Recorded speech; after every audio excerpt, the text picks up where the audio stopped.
Hello and welcome to Stats and Scheme. I am Shawn Syed, joined as always by my good friend Tej Seth. Today we're looking ahead to the week 6 slate of games. We'll do longer previews on Packers, Cardinals, and Commanders, Ravens before getting to our usual fun. Tej, are you ready? I am ready. We're recording this a little bit earlier than we usually do, so don't have all the injury news and midweek news, but still should be very fun to preview these games, which I think are going to be awesome to watch. Yeah, I do wonder what just shenanigan news is going to come out that we're going to miss and look like fools in the reply stage. Let's start off with the Packers and the Cardinals. I want to start off talking about the Packers offense versus the Cardinals defense. The Packers offense is just fun in so many ways where you have Matt LaFleur who's consistently been able to design explosive plays. You think about the game against the Rams where you get, Tucker Kraft just kind of like walking into open space. You're able to create kind of friction in the way, get your receivers to have yards after the catch. And then you think of this the throw the deep ball to Jaden Reed, where Jaden Reed's able to come down with an explosive play. Where this offense overall, has been a little bit more explosive than they have been kind of successful on a down to down basis. Yeah, that's exactly right. Like the Packers are, a type of offense where they are looking for explosive plays. And in games where Jordan Love has started, they rank 16th in EPA per play, but 20th in success rate. So you can see that they're just looking for those downfield shots. And when they are able to take those, it's usually through players like Jaden Reed and Tucker Kraft, who have really just established themselves as the primary receiver and primary tight end in this offense, where you have Jaden Reed, third in yards per out run this season, just like a player who can generate 25 plus yard receptions on a week to week basis. It's been very impressive to watch him do that so far this year. And then since they play primarily out of 11 personnel, they'll usually just have one tight end out on the field. And for them, the more productive one has been Tucker Kraft, where he's sixth in yards per out run among tight ends so far this season. He leads all tight ends in yards after catch, and he's ninth among all pass catchers in ESPN's pass catching score, which uses tracking data to derive how well a player is doing it, getting open, catching the ball, and getting yards after catch. So in all three components, Kraft has been doing a good job, and he's also a pretty good blocker, so he's definitely deserved the playing time to be out there on the field.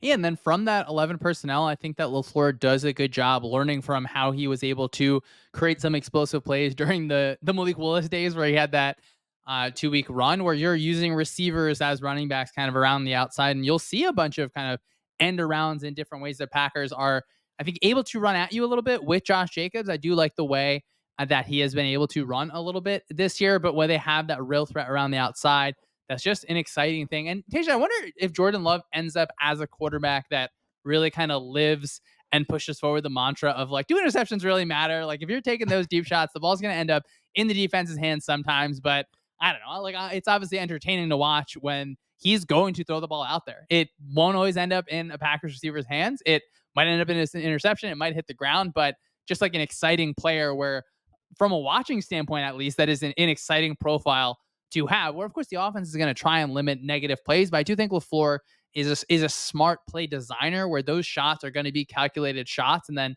when Love kind of just takes over and is really able to just, I mean, he can hit every single blade of the grass on the field with the ball the way that he's able to throw it. Like, you're going to have some negative plays every once in a while. Yeah, I mean, I think that's a fine way to live as an offense. When I've built models before on throwing in things like explosive play rate, but also negative play rate, and seeing what they do to not only predicting a score in an actual game, like being a descriptive model, but also predicting future performance, the explosive play rate is usually more correlated or is a bigger feature in the model than the negative play rate. So like it's okay to live as an explosive offense as long as you feel good about consistently getting those explosives week to week. And Love definitely has the arm talent to make that happen and some of the pocket mobility to be able to get off those throws, even if it sometimes puts him into riskier situations. And like we just talked about, they do have some of the pass catchers as well to really take advantage of Love finding them down the field.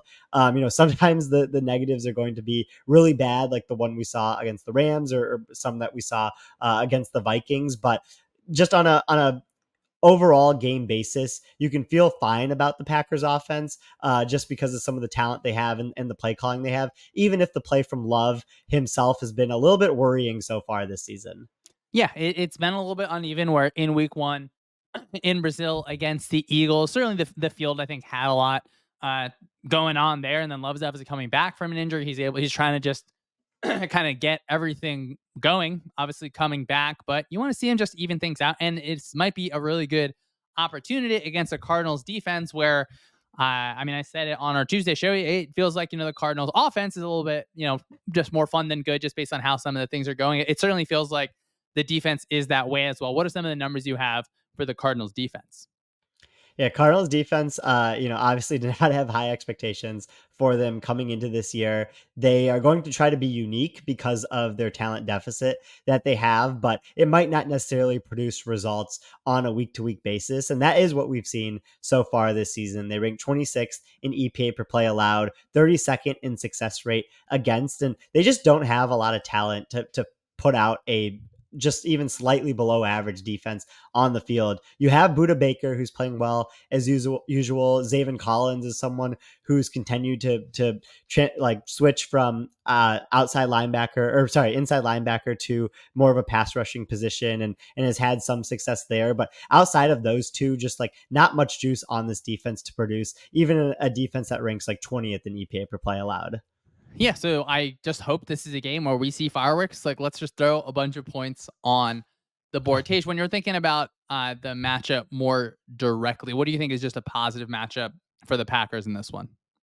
Yeah, the positive matchup for the Packers in this game is their offensive line versus the Cardinals' defensive line. The Cardinals just don't get much pressure or put much stress on a quarterback in general. And the Packers' offensive line has played well this year. They rank top 5 in Ben Baldwin's pass protection rankings, where he's taking each player on the field and kind of just summing up how well they are doing. And so when we talk about the Packers searching for explosive plays, being able to let Jordan Love stand back there for 3.5, 4 seconds and just try to find some of his pass catchers downfield is going to be so crucial for him going forward. And when you have guys like Wicks and Jaden Reed and getting Romeo Dobbs and Christian Watson back in the fold from their respective absences, like you can just continue to foster really good offensive play downfield when you have the time to do so. Yeah, I think in this game, I would really love to see Jordan Love just continue to take those deep shots outside. I think the Cardinals will do different things, of course, to try and keep two high safeties and try and play, different versions of cover four, different versions of cover two, just to make it a little bit muddy for Love. Maybe not the same way that the Vikings did against him, but you're trying to take some of those ideas and just be a little bit weird on defense. Where I like that you kind of say that, like if you're not going to be able to out talent the other team, do something just a little weird to throw things off for the offense. Thinking about a good matchup here for the defense, where of course I think we both agree that the Cardinals, but certainly by rankings, are not this top defense. So what do you think maybe a positive situation for them will be? So Jonathan Gannon has to do a good job in this game of forcing Jordan Love to throw over the middle of the field. Love feels very comfortable throwing outside right now, and the data backs it up. But when he's throwing over the middle of the field, he ranks 31st out of 32 qualifying quarterbacks so far this season in success rate. And the Cardinals have allowed the highest success rate again when defending middle of the field passes. So it's not like they've been good at defending them, but just like have Buda Baker just roaming the middle of the field and try to get him to bait Love into an interception or two, and you can really flip this game if you're the Cardinals defense. Wow, the middle of the field number, that is interesting because, of course, you think of these Shanahan offenses where they're trying to find just all the unique ways to conflict a linebacker and kind of throw over the middle of the field. I do wonder, every time any team plays the Vikings, you're going to end up having an interception over the middle of the field just based on how the game goes. I wonder how much that influences that. I think I'm really looking forward to in this matchup just like what is Matt LaFleur going to cook up, because he, I think, does a really good job kind of narrowing in on what are your defensive rules, how exactly do we make it just like impossible for you to cover our specific play? And I think he has a good feel on when to call some of his shot plays. He's not just like unloading the clip right away. He's not really just kind of throwing everything randomly. It feels like he's like setting things up just a little bit, but then he's able to pound. So I do want to really monitor that through this game, where when the Cardinals have some of those kind of funky rotations, or you really have to kind of track like where the heck is Buda Baker. Maybe, LaFleur is able to get a little bit of a tell when he understands, okay, Buddha's kind of gonna rotate down in this spot at this time. That's when we take a shot. What do you think for just maybe a fun matchup that you're looking for in this game?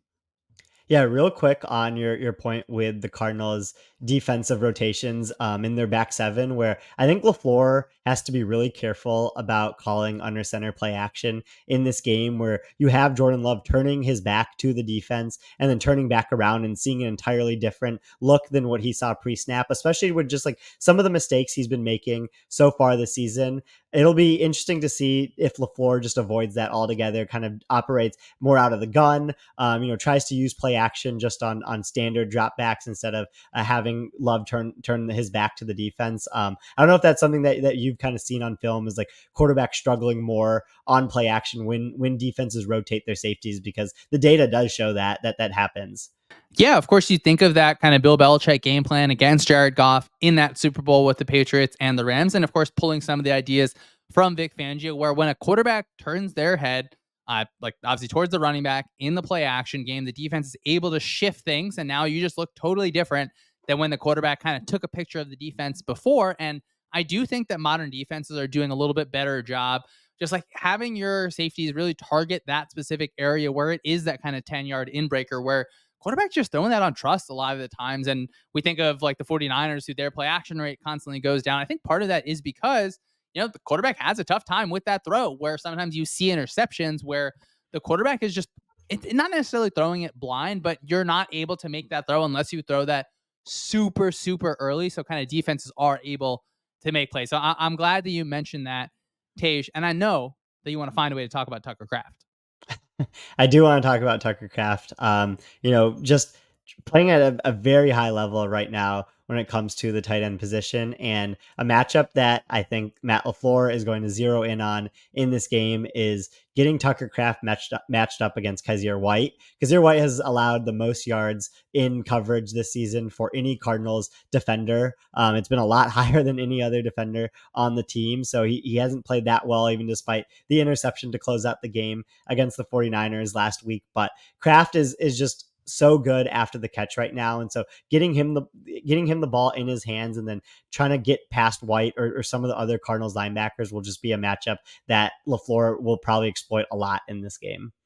I think just another fun matchup, kind of for the Cardinals defense versus the Packers offense. Like I just want to see Budda Baker kind of rolling downhill, and you get him and Josh Jacobs going in the run game. I think that'll just be like fun, like capital F football in a lot of ways, and just seeing how the Cardinals are going to try and fit the box. Where the Packers, I think, do a good job of taking advantage of some teams that really want to play light up front, and the Cardinals are going to do that. So let's see what you got, Matt LaFleur. Tage, let's move on to the Cardinals offense versus the Packers defense, where the Cardinals offense is just a ton of fun to watch because they're going to get into a ton of heavy personnel. They're going to get Kyler Murray involved in the run game. And, I think calling them more fun than good, maybe that's a little unfair, because I do think they are actually pretty good, where they're able to create explosive plays, I think, in different ways, particularly with like James Conner just creating missed tackles over and over. Like I feel like, okay, when is he going to kind of hit the running back cliff? Like he is just knocking defenders over, and over. Yeah, James Conner is such a special running back. Just like he's always someone who is able to get more yards than what is blocked for him. And I think that's just been what's really impressive to watch with how this Cardinals offense has been this year, is like their run game is going to be pretty good. When Kyler Murray is healthy and when James Conner is getting the bulk of the carries. And I kind of was thinking that they were going to have like a top 5 offense this year. Like I was very high on what their offense could be. They ranked 9th in EPA per play and 10th in success rate. So they've still been a good offense so far this season, but it just hasn't reached the heights that maybe we thought it could. But I still think that there's room for improvement in their offense. They just aren't getting much yards after catch right now. They rank 29th in yak per reception. So they need to get more out of some of their skill position players, especially Marvin Harrison Jr., who's been fine this year, but it seems like they are just throwing him the ball a lot when they don't necessarily need to. He has a 43% success rate when targeted, while Trey McBride, Michael Wilson, and Greg Dortch all have a 50% success rate when targeted. So just redistributing a one or two targets a game from Marvin Harrison Jr. when he's covered to one of those receivers when they're more open, I think will be beneficial to the Cardinals offense going forward and could help them take that next jump to becoming maybe a top 5 offense. Tej, when we think of yards after the catch, we should think of that probably as inversely correlated to average depth of target, right? If you're throwing like a 40-yard bomb, you're probably catching it and kind of getting tackled. But then when you're kind of catching it underneath, you have just more space to work. Is that right?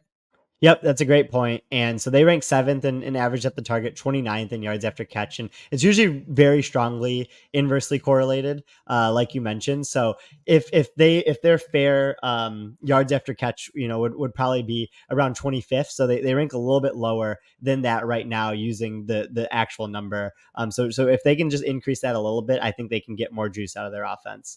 All right, let's talk about the Packers defense here, where it just feels like the defense is kind of settling in a little bit. They're going to play a bunch of middle of the field close, single high looks with Jeff Halfley there. I think it's been a little bit of a bummer. I think up front on the defensive line, where it feels like they've struggled just a little bit. I just I want to see more from the defense, but at the same time, you get Xavier McKinney, who's having an awesome year, just like 5 interceptions in 5 games, where it really, really feels like when the ball's in the air, he's just going to come down with it. So I do think that if you're not able to get high end play, where I was probably maybe too optimistic about their pass rush overall, like if you're just able to get high end secondary play, like that's also a way to be successful.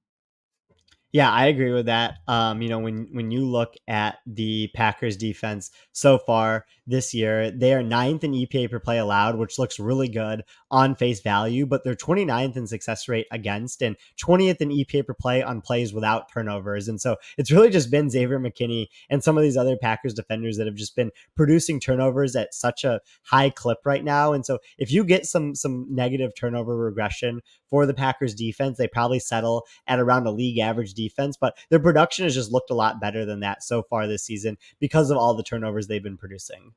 I mean, the Packers are just they're just so fun, right? You have a higher EPA than success rate on offense. You get all these turnovers on defense. Like they're just, success rate. Who needs that for these guys? That is the life that they're living right now, where they want to just live on the extremes, which you have to respect that. I mean, just like putting your fans through a 4-hour roller coaster every Sunday is definitely something you want to do as a franchise. I love that. All right, Tage, let's think of a good matchup here for the Cardinals offense versus the Packers defense. I think like an easy one is just James Conner, but in front of like any defender in the entire league, where it just feels like he is insulted by the idea that someone will try and tackle him, and just creating some of those missed tackles where they're going to get him going vertically. So he can obviously, he has a running start, but then you're able to have a real threat with Kyler Murray around the outside, where there's just not a lot of quarterbacks, even the ones that are used in the quarterback run game, where this guy he can just erase angle. So that kind of combination, and to me, part of that does start with James Conner is just such a force there. What are you thinking for a good matchup here? Yeah, I think a good matchup for the Cardinals in this game is going to be passing outside, like not in the middle of the field, like outside the numbers, where the Packers have had the worst success rate allowed on passes outside the middle of the field so far this season. The Cardinals rank ninth in success rate on those types of passes. Marvin Harrison Jr. has been the primary target on some of those, but Trey McBride and Michael Wilson have had success outside as well. So like those three guys getting targets, not in the middle of the field, will be very beneficial for the Cardinals offense in this game. It does feel like just a high points game. It feels like the Cardinals should be able to score against the Packers. It should be feel like the Packers should be able to score against the Cardinals. I think part of that is what makes it fun. Part of that is why we kind of chose this matchup. What do you feel like, maybe any matchup just for the Packers defense that you feel positive about? I agree with you on the high points. I do want to see a lot of scoring in this game, but where I think the Packers could have success is taking away the deep ball for the Cardinals. And Kyler Murray throws a great deep ball, so this will be big if the Packers can take this away with some of their safety play. Both Xavier McKinney and Evan Williams have just played so well this year for the Packers at safety. McKinney, like we talked about, is having an unbelievable season. 7 targets, 5 interceptions, and 2 receptions allowed on those 7 targets, a 1.2 passer rating when targeted. So if he can get another interception, keep that streak alive in this game, it would be huge for the Packers defense. 1.2 pass rating. That's probably the first time I've ever heard that. I love it. I was like, "Oh, is he gonna say 1.2 EPA? That doesn't sound like it makes sense for that situation," but I do love it for pass rating. I do wonder, is Jair Alexander gonna be able to play in this one? I think he practiced towards the end of last week. We're recording this one pretty early, so we don't have the full information there. Just because if he is playing, like Alexander is like a top tier trash talker, and then Marvin Harrison Jr. seems like very much like I'm about the business. So I think it'll be just a really fun matchup. And like Kyler Murray, he's gonna test the outside of the Packers defense. Like he's gonna find ways to throw the ball to Marvin Harrison Jr. down the field. So that means that Xavier McKinney is gonna have another chance to get one. Like if you're able to continue a streak and get 6 interceptions in 6 games, I don't know. We got to like make up an award for that or something. Yeah, we should definitely do that. Like streak that's not being discussed as much as it should of the week or something, where it's like it's not like a insane streak that like gets flashed on broadcast like every quarter. Like when players go multiple games without throwing interceptions, or field goal kickers go over like spanning 2 seasons without missing a field goal within 40 yards. Like those will always be flashed up. I don't know if Xavier McKinney will get a graphic, but he should be getting one. All right. Anything else on this matchup before we head along to the Commanders and the Ravens? Let's talk about Commanders Ravens.